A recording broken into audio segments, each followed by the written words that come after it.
Go,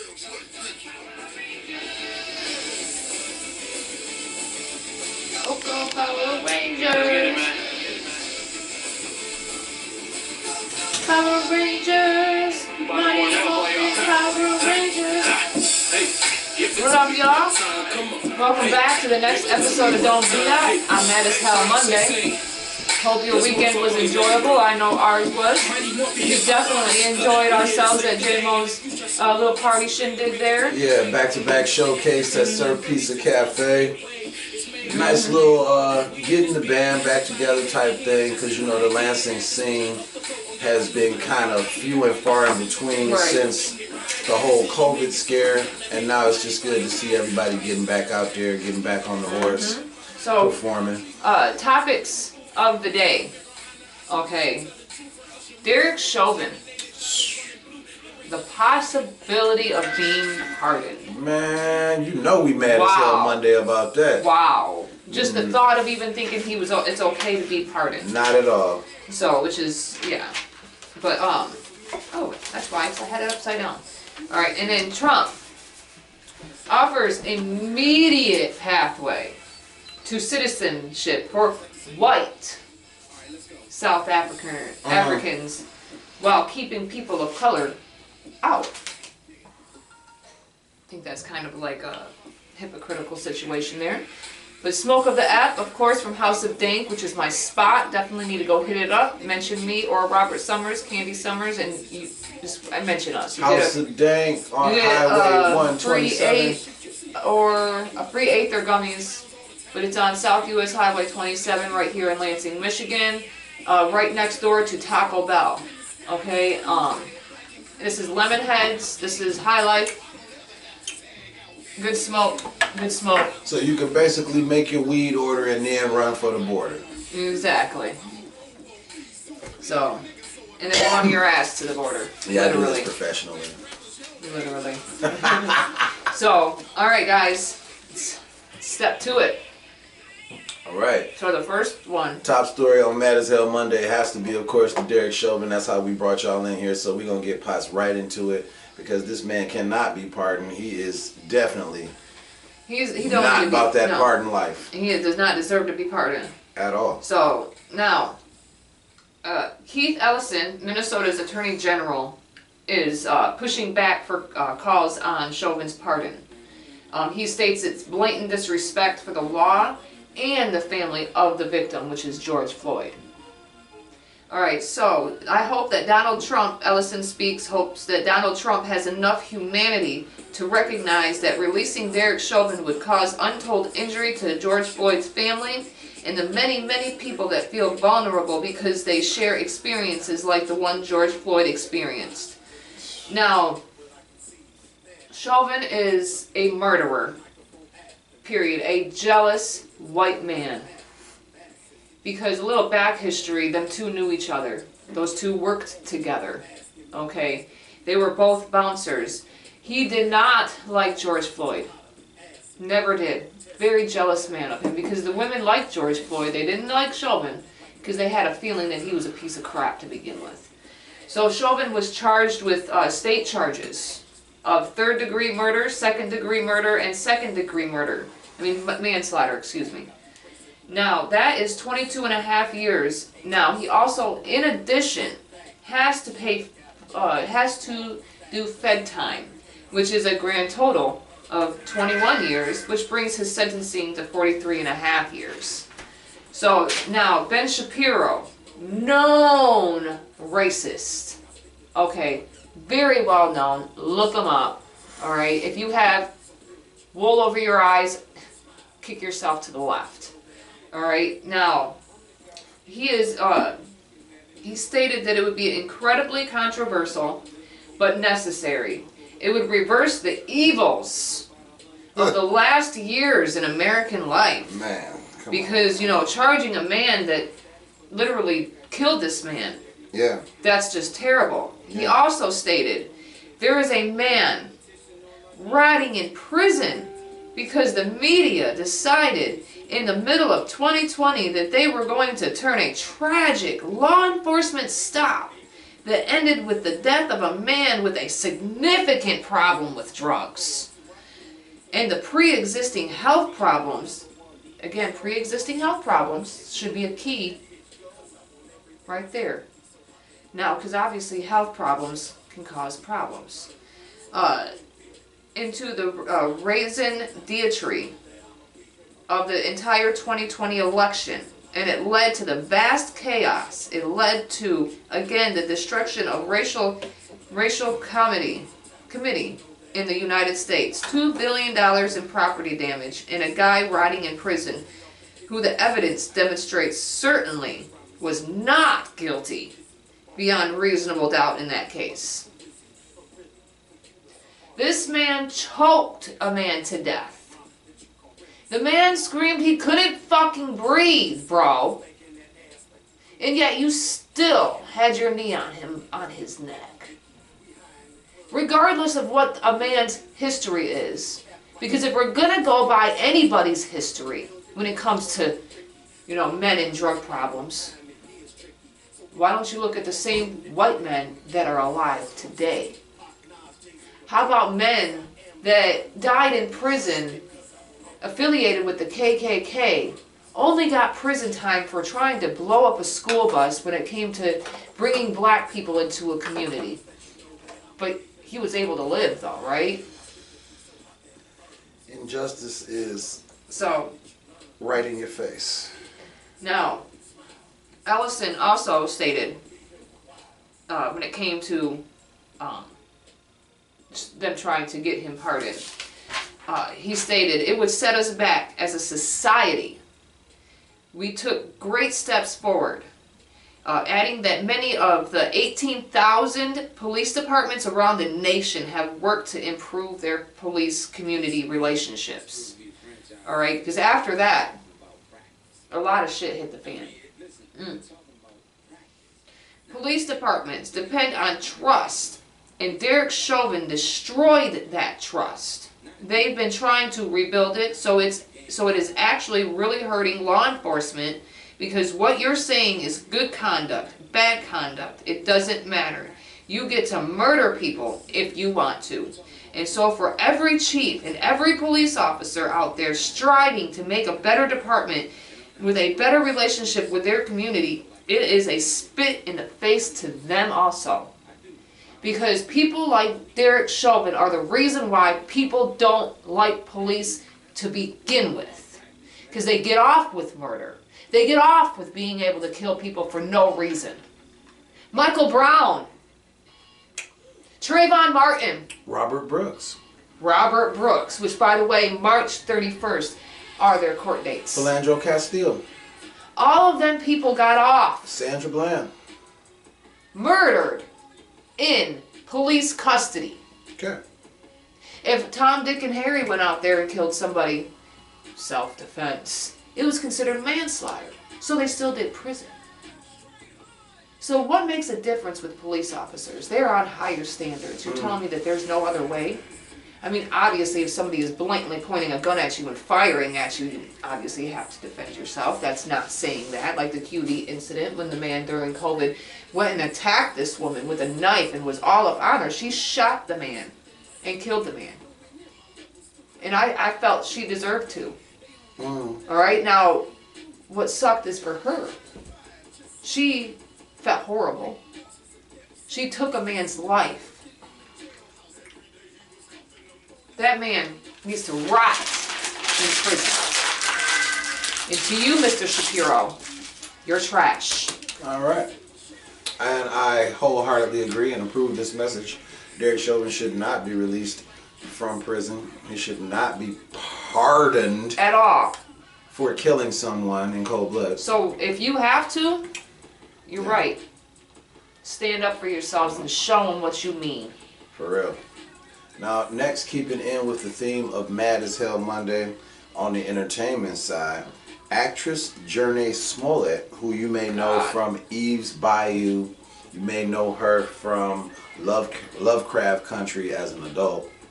You've seen her in a bunch of stuff, trust me. Her ex-husband, who they ended their marriage of 10 years. Her ex-husband, Josiah Bell. They ended the marriage. They finalized the divorce in 2021 after 10 years. Josiah Bell says that the money, he wants half of her childhood acting money. Okay? He says that money is community property. And actually... Wait. Community property? That's what I just he want to make says. sure. Okay, go ahead. That's what he says. He says that money is community property. And yes, the divorce was finalized in 2021 after 10 years. Journey Smollett has been acting since the age of 5 and has had her Screen Actors Guild pension since she was 3 years old. Bro. Where do you think you deserve that money? Bro.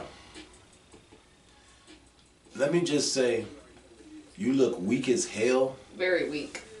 You look weak as hell. Vaginified. Trying to get, vaginified for real. Trying to get her money that she had since she was 3 years old. You was married to her for 10 years. You don't have any income of your own?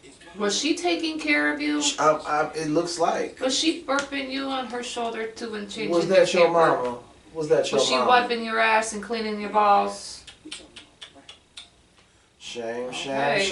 All right, you're a state vaginified Donkey asshole. of the day. Big time. Donkey of the day. Big time. Now I'm gonna go in with some rumors here. This is rumored, and I'm gonna say there are parts of this story that I really hope it's true. really hope is true. Oh man. All right. Rumor has it, and this is where we would put rumor on the screen. Rumor. Blink, blink, blink. Rumor has it that Giancarlo Esposito will be portraying, pausing for dramatic effect, Victor Freeze, aka Mr. Freeze, in the highly anticipated The Batman 2. The rumors have not been confirmed, although reports say that Robin, Dick Grayson, will also be featured in the film. Now, Matt Reeves has been taking an exceptionally long time in finishing the film. And The again, film a is good reason, still though. not done. I mean, he did craft something that was, we are anticipating the second half of what he crafted, the first time. So, But his excuse is very valid. We already knew the man takes an exceptionally long time on his films because he's a perfectionist.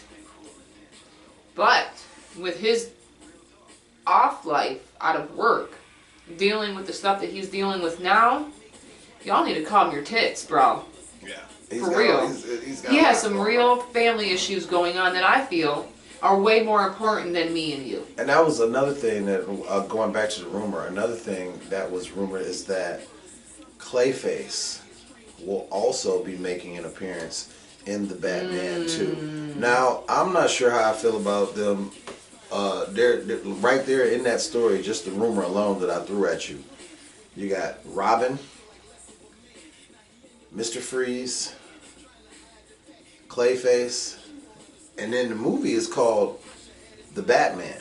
So those are 4 major characters that are all going to have screen time if this rumor is true. And then that's like stretching the focus of the film. We're going to see exactly what happens with this as it develops. So, all right, well, on to the next one. I mean, I don't get it. I never will. I don't know. Hit him with it. So, Trump offers immediate pathway to citizenship for white South Africans while he keeps the people of color out, simply running from war, gang violence, and everything else in between because they want to seek safety. But heaven forbid these people fucking seek safety. Sorry. Heaven forbid these people seek safety. Because white South Africaners seem to me more important. So, because apparently, people got it bad in South Africa. White people just have it terrible. Terrible, Isn't that where Danish. Isn't that where Elon is from? Yeah, that's where Elon's from. So white Dutch Afrikaners is only 7% of the population. Whilst owning 80% of the land. 80%? 80% of the land. Oh my God. Tell me I'm a commie if you want to. My God, tell me that's fair. Tell me how that's, oh, that's right, I forgot. We're talking about people in America that argues with me, that thinks it's fair. Yet they're racist and all that other good jazz. Yep, but we're here we are. racist. So, screenshot of, let's see here, what was it? Screenshot of, Trump told them to go a step further. Any farmer with family from South Africa seeking to flee that country for reasons of safety will be invited to the United States of America with a rapid pathway to citizenship. He told Secretaries of State and Homeland Security to prioritize their resettlement. So are their taxes going to be the same, or are they going to be exempt like you? Or are they going to be exempt and be the 1%er there like Elon? I mean, his family must be able to come over here. I mean, he disowned his own child because, God forbid, they're transgender. He disowns his own child because he's just freaking awesome. So South African government says Trump and group don't get the law. Compensate for racial laws such as apartheid and European colonialism. Basically, they want to have the land split equally. But that's right, that's a pipe communism. dream. That's a pipe dream. You can't split stuff. I forgot. You didn't believe that's because God forbid, communism. The people who really work their butts off for the people are going to be the one, but okay. Split stuff equally. Prize. Oh my God, because Starlink, the ones who make those ugly little Tesla trucks and stuff, that are like ugly, apparently can't operate because of minority ownership rules. Uh-oh. Oh my God, does that sound like a possible DEI thing coming up for you? Now you know how it feels, don't you? Home Alone. Right.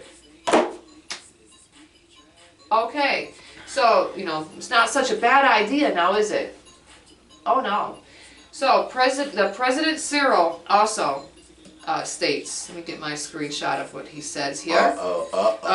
He also states, we will not be bullied because, oh my God, it's not our country. We will stand together as a united nation and we will speak with one voice in defense of our national interest, our sovereignty, and our constitutional democracy. It's not our land. Elon, you're an immigrant. Go home if it's that deep. I can tell you that. Because you were not born here in the United States. You better be careful. I mean, if you want to be... you better be careful. If you want to be technical, you better be careful. Have birthright citizenship, bitch. Anyways, now, sad part, he welcomes white immigrants that aren't running from war, gang violence, etc., etc. But people of color don't get that same treatment. If that doesn't scream racist and bigotry, my friend, what does? What screams racist and bigotry? Because it's the simple fact that you're allowed to sit here and get mad over a country that is not ours. Or, excuse me, a part of a country that is not ours. I was talking to a friend of mine, and he said, and I quote, I didn't say this, but he said, I didn't disagree with it though. He said that he thinks that Trump admires people with absolute power. He admires dictators. He admires Hitler. He admires why Elon Musk threw up the... Okay? And then he is making big time friends with Putin, right? And what about my man over in China? He admires him as well. He admires people with absolute power. This is what my friend said. Pete said this. I didn't disagree. But going back before we go, I have to give you a little bit more entertainment, and it is on the Mad as Hell Monday spectrum. So, everyone knows that recently we had a viral moment in sports. Oh. LeBron James walked up to Stephen A. Smith at the Lakers-Knicks game, and he gave Stephen Smith what for? He cried like a baby. He gave Stephen A. Smith what for? He says, Sorry. man, stop messing with my son, man. That's my son. Straight up, stop messing with my son. Okay. That's what you sound like. Now, what I'm going to do right here. Taking off the music. We're going to cut the music off. And we're going to talk candid. Here's the thing. He's going to be more tactful than I am, Vibes. I'm going to be more tactful, but I'm going to talk strictly to LeBron James as if he were actually watching this broadcast. Bro, when you brought your son to the NBA and you told everybody on all types of reports, you got in front of cameras and said, my son is better than half the players in the NBA. You put a target on your son's back. When you did not let this man, your son, go to whatever team he was going to get drafted to, you instead elected to say, I want my son to play with me on the Lakers, draft him, or I'm going wherever he goes. So you put the ball in the court of everyone to be looking right at your son, bro. Yeah. Right at your son. He's not good enough. You just went through this. You just went through this when you came in the league, right? I know it's been a minute because you've been in the league forever because you on your way out the door, right? So you've been in the league. You've been watching all of this. You see how people are. You see how social media is. You see how all of it is, and you bring your son into it, right? And put a spotlight on him, right? Bing, bing. So then people aren't supposed to do their jobs and report the news when your son is throwing up more bricks than a construction team, right? They're not supposed to say nothing, right? They're just supposed to ignore it. Well, he might be doing better now. He might be doing better now, but there was a whole stint where that was the biggest thing on the internet, bro. And they were supposed to ignore that. They were supposed to ignore that you went on record. One of the greatest basketball players of all time goes on record and says, my son is better than half the players in the NBA. And you put that target on his back, and then when someone reports the news that he does not look like he is better than half the players in the NBA, he does in fact look like he is not ready. He's not. He still is not. He needed to, and I stand by what Stephen A. Smith said, he needed to go to the G League, do whatever he needed to do, practice, be with people that are of that caliber, and then move to the next level and come to the NBA. You put the target on his back. You put horse blinders on your son so that everyone is watching him. And then when they're watching him and he's flopping like a flounder out of water, like you're mad? Because you were the beginner of floppers anyways. Bro, get a hold of yourself, man. How old is he again? That man is doing his job. How old is LeBron James? Is he like my age? No, he's in his 40s. Okay, so he's a millennial, right? Okay. Grown as hell. You should know are weak, LeBron, and you should be ashamed of it. We can't even call you a millennial. He's had everyone kissing his ass in the NBA for so long that he feels like people are supposed to just turn the other cheek. When you talked all this trash about the boy, and he's not living up to the hype, bro. Sorry, because you didn't let him go and develop like a normal kid. He's my son. He's going to play with me. I'm going to be that. Well, you did all of that, and now this is the consequence. Sorry to break it to you, Cause, effect. Tripping. You're weak. Tripping. You have the thinnest skin of a basket player I have ever seen. So on that note, you guys, we want to thank you again for watching us. Please like, share, subscribe, get notified, and comment. Okay? Yeah, I almost forgot. But anyways, we'll see you next time on Wicked Wednesday. Faces.